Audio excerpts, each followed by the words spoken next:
அனைவருக்கும் வணக்கம். இந்த செஷன் வந்து உங்களுக்கு என்ன அப்படின்னு கேட்டிங்கன்னா, ரீசன்ட் டேஸில் நீங்கள் எல்லாருமே பார்க்கலாம். ஒரு மேரேஜ் ஃபங்க்ஷனில் இருக்கும் போதும் சரி, இல்லைனா வந்துட்டு ஒரு ஸ்போர்ட்ஸில் விளையாடும் போதும் சரி, மயங்கி விழுறாங்க. மயங்கி விழுந்த உடனே இருதய துடிப்பு நின்று போயிடுது, என்ன பண்ணுறதுன்னு தெரியல அப்படிங்கிற மாதிரி நிறைய விஷயம் கேள்விப்படுறீங்க. நம்ம சின்ன பிள்ளையாக இருக்கும் போது என்னென்னு பார்த்தீங்கன்னா, ஹார்ட் அட்டாக்குங்கிறதும் சரி, கார்டியாக் அரெஸ்ட்டுங்கிறதும் சரி, ஒரு 50-60 வயசுக்கு மேலே இருந்தால் தான் வரும் அப்படிங்கிற மாதிரி இருந்தது. இப்போ அது கிடையவே கிடையாது, 20-25 வயசுலேயே வந்துடுது. ஏன்னா நம்ம எல்லாரோட லைஃப் ஸ்டைலும் ரொம்ப ஸ்ட்ரெஸ்ஃபுல்லாக இருக்குது. அதுக்காக இந்த செஷன் உங்களுக்கு சொல்கிறோம். இந்த செஷனில் நீங்கள் என்ன தெரிஞ்சுக்க போகிறீங்க அப்படின்னு கேட்டிங்கன்னா, ஒருத்தவங்க மயங்கி விழுந்துட்டாங்கன்னா நம்ம என்ன பண்ண போகிறோம், அவங்களுக்கு சிபிஆர் கொடுக்கணுமா இல்லையா, சிபிஆர்னா என்ன அப்படிங்கிற விஷயத்தெல்லாம் தான் நம்ம இன்றைக்கி பார்க்க போகிறோம். ஒரு ஷார்ட் செஷன் தான்.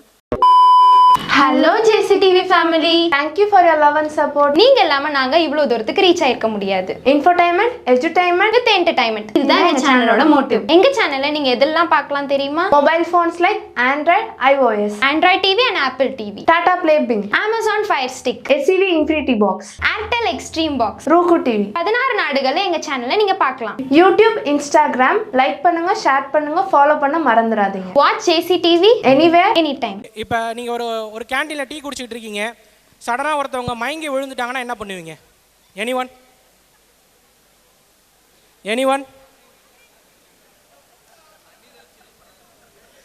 கேன்டீனில் மயங்கி விழுந்தால் மேக்ஸிமம் கேன்டீன் மேலே பழிய போட்டுருவோம். ஏன்னா நானும் அதான் பண்ணுவேன், கேன்டீனில் மயங்கி விழுந்துட்டா. ஓகே, ஸோ ஜோக்ஸ் அப்பார்ட், இப்போ ஒருத்தவங்க மயங்கி விழுந்துட்டாங்கன்னா இனிஷியலாக நீங்கள் என்ன பண்ண போகிறீங்க அப்படின்னா, எல்லாருமே தப்பாக பண்ணுற ஒரு விஷயம் இருக்குது. என்னன்னா, தண்ணி தெளிப்பாங்க. தண்ணி தெளிக்கிறது பிரச்சனையே கிடையாது. நெக்ஸ்ட்டு அவங்களே உயிருக்கு போராடிட்டு இருப்பாங்க. அவங்க வாயில் தண்ணி ஊற்றி முழுசாக முடிச்சிருவாங்க. சரிங்களா? அதை பண்ணவே கூடாது. எப்போவுமே சுயநினைவு கம்மியாக இருக்கும்போது அவங்களுக்கு வாய் வழியாக எந்த விதமான ஆகாரத்தையும் கொடுக்கக்கூடாது. வாய் வழியாக ஆகாரம் கொடுத்தோம் அப்படின்னா அவங்களுக்கு உணவு குழாய்க்கு போகுதா இல்லை காற்று குழாய்க்கு போகுதாங்கிறது அவங்களுக்கு தெரியாது. அதனால் சுயநினைவு இல்லாமல் இருந்தாங்கன்னா அவங்களுக்கு எந்த விதமான ஆகாரத்தையும் வாய் வழியாக கொடுக்காதீங்க. ஓகே, நம்ம என்ன பண்ண போகிறோம், ஃபஸ்ட்டு ஒருத்தவங்க மயங்கி விழுந்துட்டாங்கன்னா அவங்களோட ரெஸ்பான்ஸை செக் பண்ண போகிறோம்.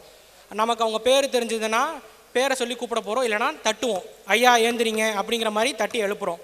அவங்களுக்கு தட்டினதுக்கு அப்புறமும் அவங்களுக்கு சுயநினைவு வரலை அப்படின்னா நெக்ஸ்ட் என்ன பண்ண போகிறோன்னா, அவங்களோட நாடி துடிப்பு கழுத்தில் எல்லாரோடதுலையும் பார்த்தீங்கன்னா நடுவில் ஆடம்ஸ் ஆப்பிள்னு சொல்லுவோம்.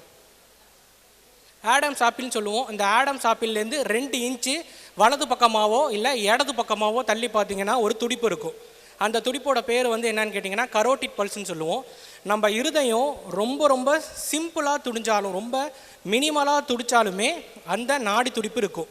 ஸோ அந்த நாடி துடிப்பு இருக்காங்கிறத ஒரு 10 செகண்ட் வரைக்கும் நம்ம எண்ணணும். அந்த 10 செகண்டுக்கும் நாடி துடிப்பு இல்லை, அவர் நார்மலாக மூச்சு இழுத்து விடலை அப்படின்னா அவங்களோட இருதய துடிப்பு நின்று போச்சுன்னு அர்த்தம். ஸோ அப்படி நின்று போச்சுன்னா நெக்ஸ்ட் என்ன பண்ணணும்னா நம்ம சிபிஆர் கொடுக்க போகிறோம். சிபிஆர்னால் என்னென்னு கேட்டிங்கன்னா கார்டியோ பல்மனரி ரெசசிட்டேஷன்.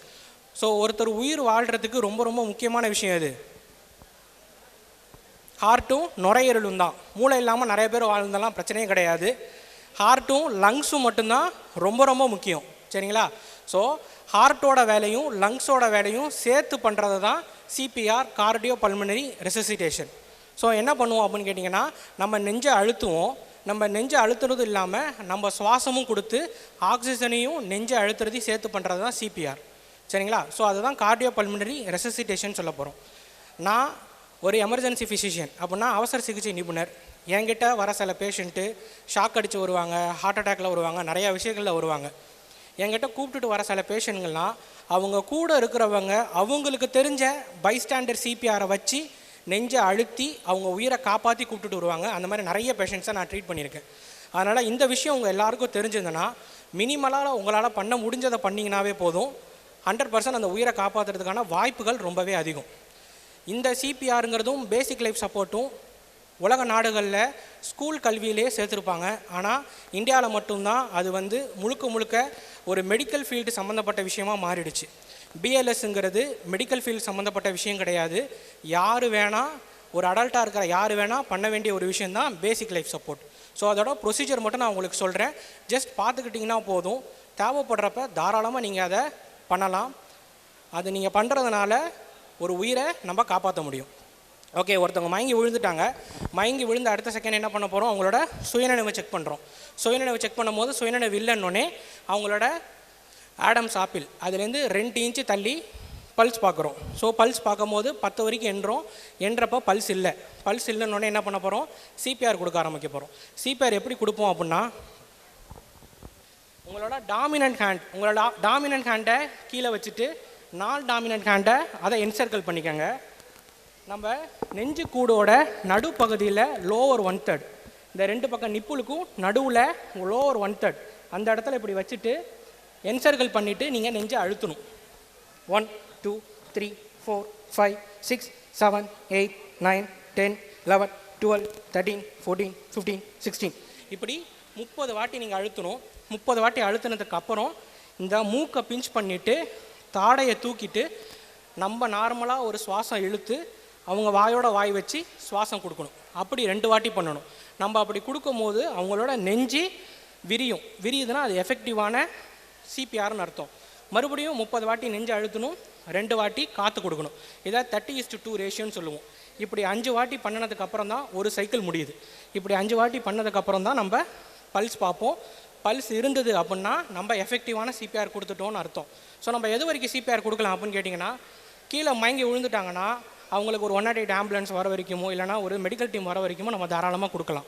அப்படி கொடுக்குறதுங்கிறது ஒரு 2 நிமிஷத்துக்கு ஒரு வாட்டி மட்டும் பல்ஸ் பார்த்தா போதும். 30 தடவை நெஞ்சு அழுத்தணும், 2 வாட்டி காற்று கொடுக்கணும். இதை தான் நம்ம திரும்ப பண்ண வேண்டிய விஷயம். இப்படி நீங்கள் எஃபெக்டிவாக பண்ணிங்கனாவே போதும். நின்று போன உங்கள் ஹார்ட்டோட வேலையும் நுரையீரலோட வேலையும் நீங்கள் வெளியிலேருந்து செயல்படுத்துறீங்கன்னு அர்த்தம். இந்த விஷயம் கொஞ்சம் சக்ஸஸ்ஃபுல்லாக இருந்தாவே 10ல் குறைஞ்சது 4 பேருக்காவது நம்ம உயிரை காப்பாற்றுறதுக்கான வாய்ப்புகள் உண்டு. ஸோ இதை தான் நம்ம எஃபெக்டிவ் சிபிஆர்னு சொல்லுவோம். நெக்ஸ்ட் வாட்டி யாராவது இப்படி இருந்தாங்கன்னா ஜஸ்ட் நீங்கள் பண்ண வேண்டியது சுயநினைவு இருக்கான்னு பாருங்கள். சுயநினைவு இருக்குது ஆனால் பல்ஸ் இல்லை, சுயநினைவு இல்லை பல்ஸும் இல்லை அப்படின்னா பேஷண்ட்டுக்கு சிபிஆர் ஆரம்பிச்சிடணும். சுயநினைவு இல்லை பல்ஸ் இருக்குன்னா அவங்கள ஒரு கழிச்சு மட்டும் படுக்க வச்சுருந்தா போதும். மயங்கி விழுந்துட்டாங்க அவங்களுக்கு பல்ஸ் இல்லைங்கிறப்ப வாய் வழியாக எந்த விதமான நீர் ஆகாரமும் கொடுக்காதீங்க.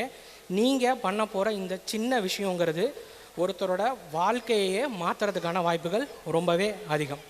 இதில் எதுவும் டவுட்ஸ் இருந்ததுன்னா தாராளமாக கேட்கலாம். நன்றி.